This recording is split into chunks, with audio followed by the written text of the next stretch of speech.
it's lovely to see you, delicious divinity in human form. I am glad that you are here.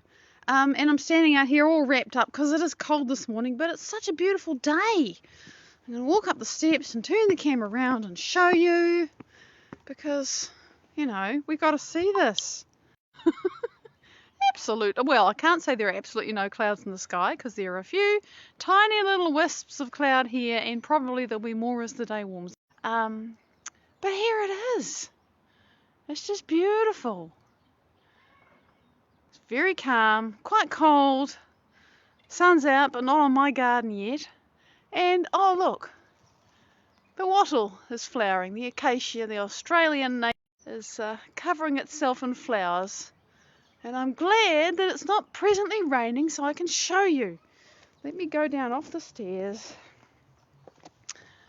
And, you can see a bit more. Low corner, really. This is the corner that is bright in wintertime. And we have the daisy, and we have the acacia, or the wattle, and we have the New Zealand kowhai. So, that's where the bright colour is at this time of the year.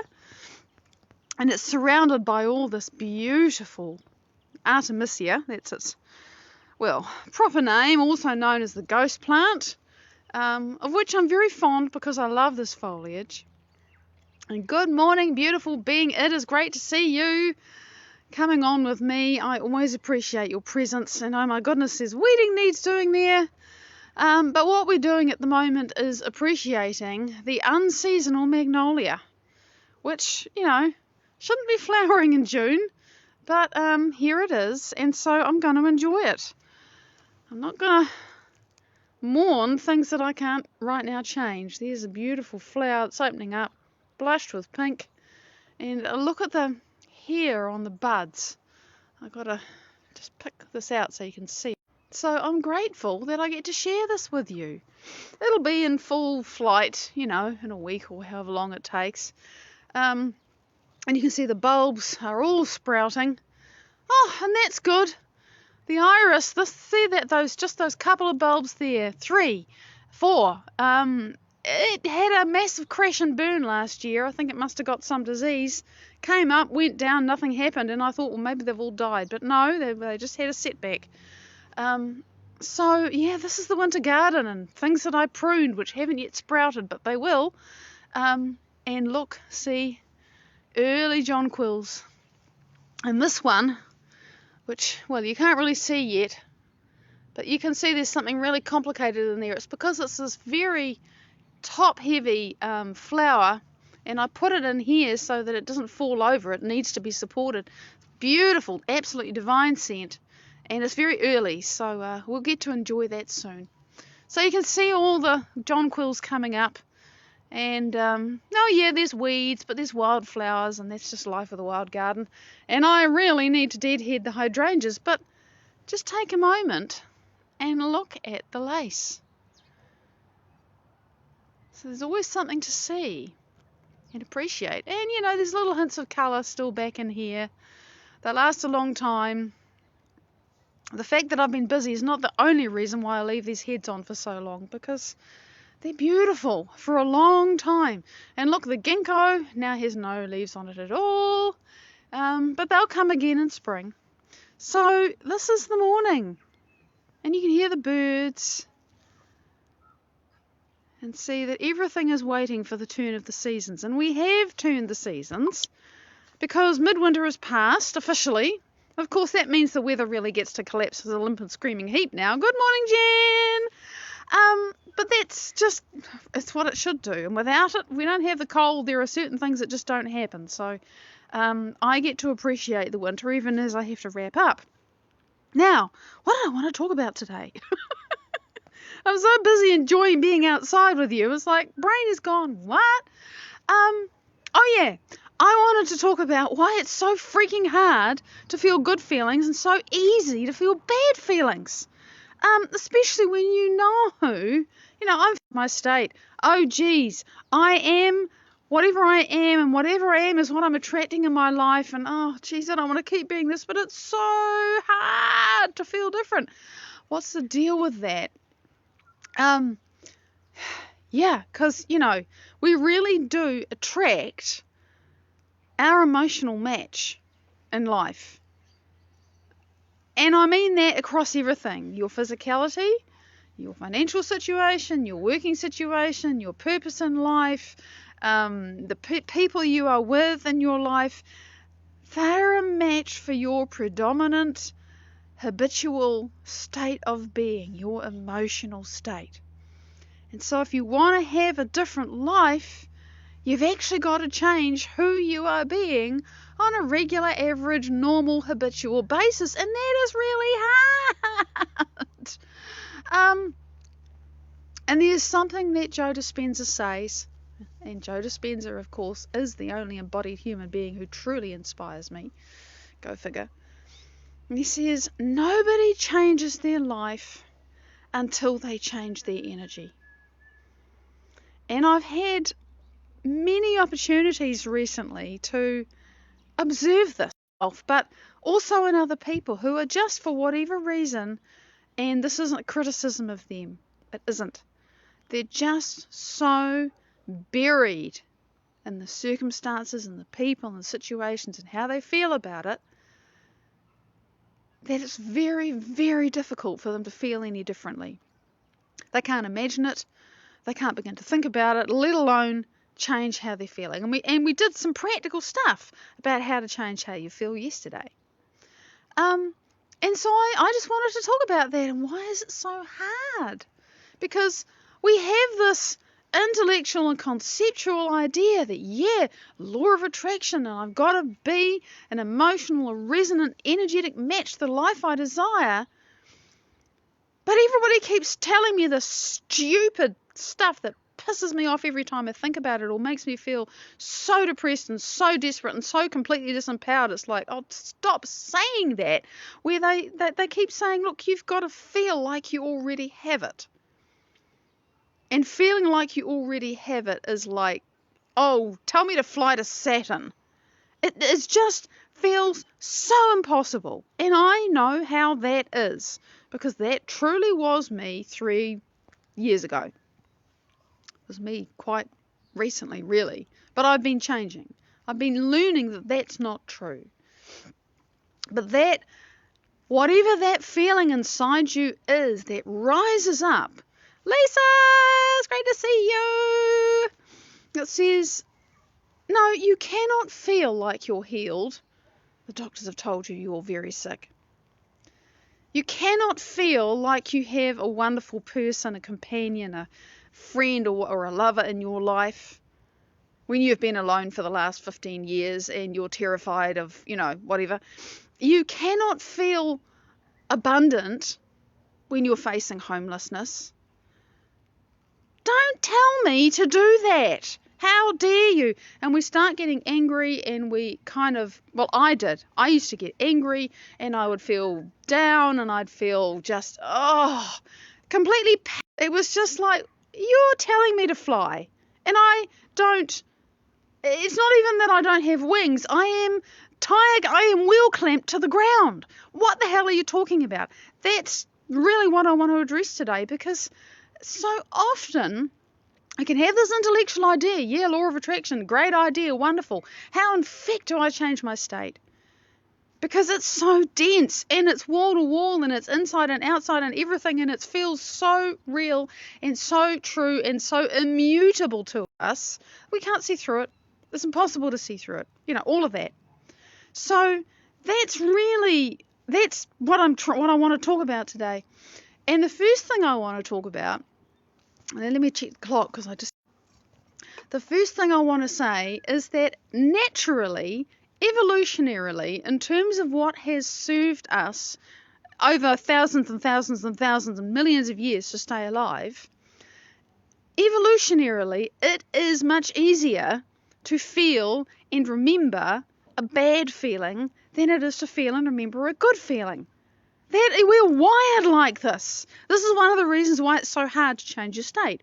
Because if you think about being a caveman surrounded by predators and rival tribes or other people who wanted the same resources, which you needed to eat, to drink, to stay healthy and all of that, Remembering something that was dangerous or that nearly hurt you or that was a hazard in your environment was much more important than feeling happy. Because when you're happy, you might not notice that there's a wolf that's going to come out and kill you. So evolutionarily, we are wired to remember and focus in on and rehearse and go back to negative experiences, and that's why. So that we protect ourselves, so that we survive. But for many of us, that kind of way of living is no longer relevant, and it's actually destructive. Because we go through our lives eternally obsessing and focusing on and replaying and rehashing in our minds all the things that went wrong and all the ways we failed and all the things that we think people thought about us when they rolled their eyes. It was me. All of that stuff is just endlessly running through our awareness, and we're not really even aware that that's what's going on, but it is what's going on. So we're constantly rehashing and remembering those things because we don't want to feel the same way again. So we keep trying, But we keep trying by rehearsing the bad things. And of course, the more you rehearse it and remember it, the more you're putting your attention there. And the more you put your attention there, the more blood supply and energy and chemistry goes into and comes out of those neural nets and that state of being, and that's being the way you are. And so you keep attracting more of the same stuff. And so it reinforces your worldview and your chemical addiction and the way that your brain has become very hardwired to think that this is how your life is and you can't change it. And all of that is just because of how we have evolved to survive and what we do. We remember bad things. It's a fact the chemistry of bad emotions hangs around in the body longer than the chemistry of good emotions. It's very physical. So it helps to understand this. So starting at the end and working backwards now. If you really want to create, to manifest quantumly, whatever you want to call it, create out of 5D instead of doing it the 3D slog and hope that it happens one day approach, which was me for so long, you really have to make yourself an emotional match to the life that you desire. And that means getting good at creating and generating and feeling good. And like I said, that can seem like the most ridiculous, stupid, how dare you ask me or even suggest to me that I should do this thing in the whole wide world and universe, because it just seems so wrong because of how we're wired. Because we're programmed evolutionarily to remember bad things because we think it keeps it safe. And it does, but only when there's lions and tigers to run away from. In our modern lives, where the lions and tigers are memories and people that we have to see every day who are whatever reason they push our buttons, and it can be all our stuff and not theirs,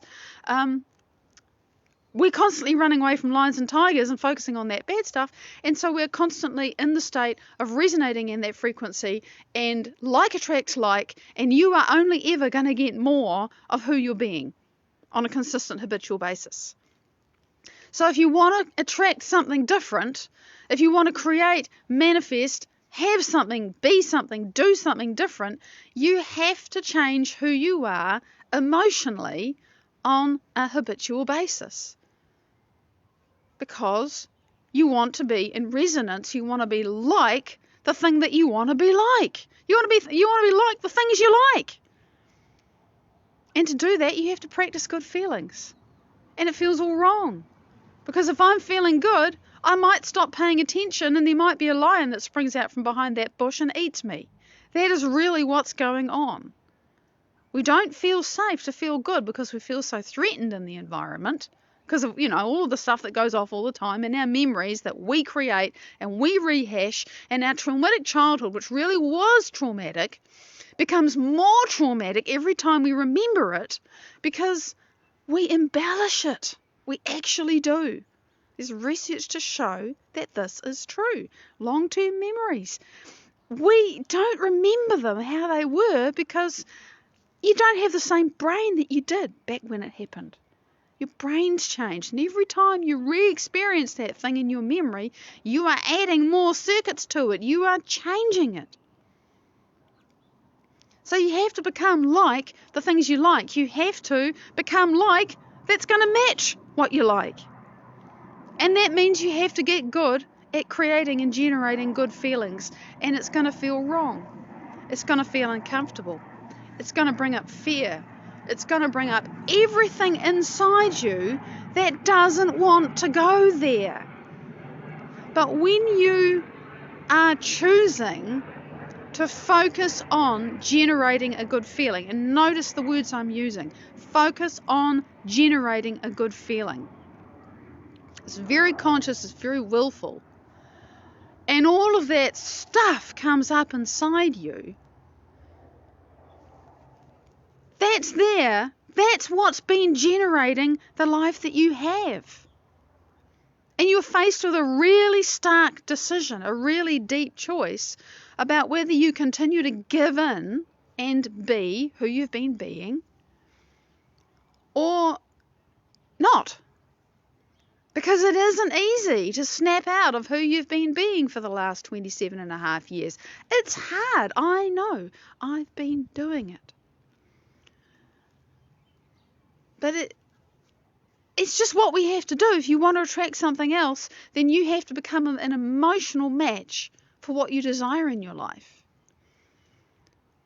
And it really does take a great effort of will to say no to everything that seems so real and so convincing and so wall to wall and so deep choice. To think, well, how would it feel? And I remember this, I've got this written down somewhere, because a couple of weeks ago, I just recognized that in my meditation processes, I was feeling connected to possibility. I was having these great experiences, I was opening up to all this good stuff. It was great. But I was walking through my life and feeling all this fear. And I wrote down on a piece of paper, just a scrap piece of paper, that other stuff on it, but I left it on the bench, in the kitchen where I could see it. How would it feel to feel connected to possibility with my eyes open? How would it feel? Because I didn't know. I knew what it was like to feel connected to possibility with my eyes closed and connected to the unified field and remembering who I want to be and practicing it and all of that. But how would it feel if I can walk through my life and I'm busy and I'm doing things and I'm not connected to the unified field because I'm in beta brainwaves and I'm doing my work and I'm dealing with things and I'm managing stuff? How would it feel to be connected to possibility then? And I didn't know, and I had to think about it, and I left the piece of paper there, and it's still there, and I still look at it sometimes and think, well, how does that feel? I've got a bit better at it. I know that it actually feels like trust. It actually feels like relaxing. It actually feels like letting go and not having to be hyper-vigilant and managing and organising and monitoring and, do I need to do this and can I change that and is there a thing that I need to do here? Always, always, always busy, trying to make sure that I do everything I possibly can to make sure I'm okay. It's an incredible relief not to be doing that so much because I have trained myself, because I've made a choice. But it is a choice. It's a really big choice. And you notice the whole thing, I always write my posts with what if. Because I like to ask open-ended questions. Now, why is that? Because if I say, do you want this? You'll go yes or no. Great, you didn't have to really think about that.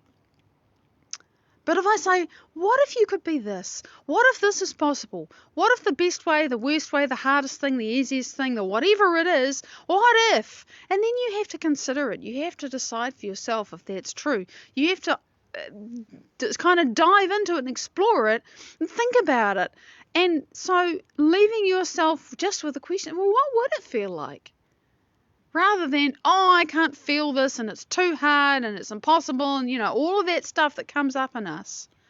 To simply ask yourself a different question, say, well, if I could feel like that, how would it be?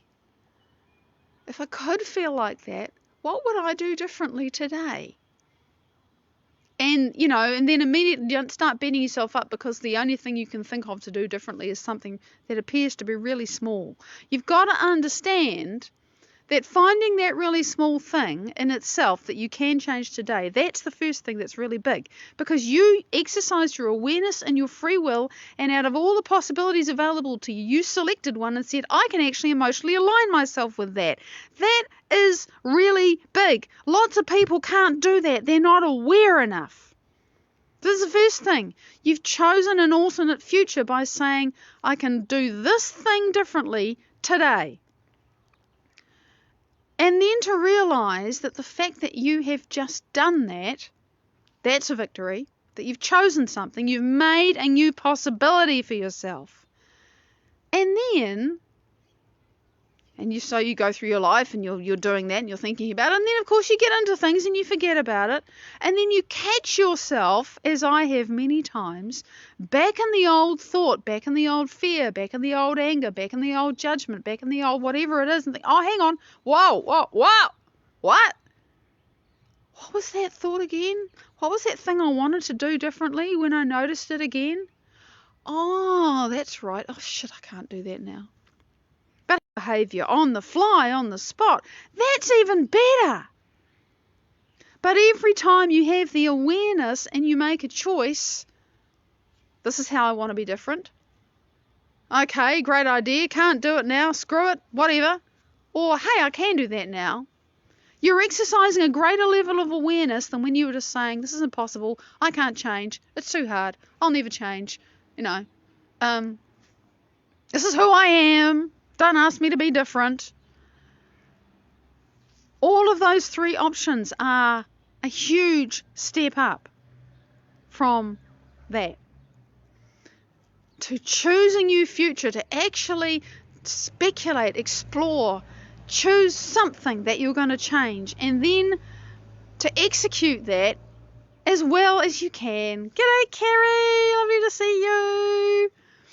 And to realise that, in a way, whether you notice that you're doing the old thing and change, or you notice that you're doing the old thing and don't change, it's still a victory that you noticed. And if you continue to be dedicated to yourself, to love yourself enough to keep paying attention and keep deciding and choosing, you will get better at it. You will get better at changing your feelings. And it's worth the effort. And once again, I'm over time. So that's all I'm going to say about that, beautiful people. It's so simple, but it doesn't mean it's easy. It does also mean it's not really talked about, and that's why I wanted to talk about it today. Big love. Thank you so much for sharing with me. I'll see you tomorrow. Bye-bye.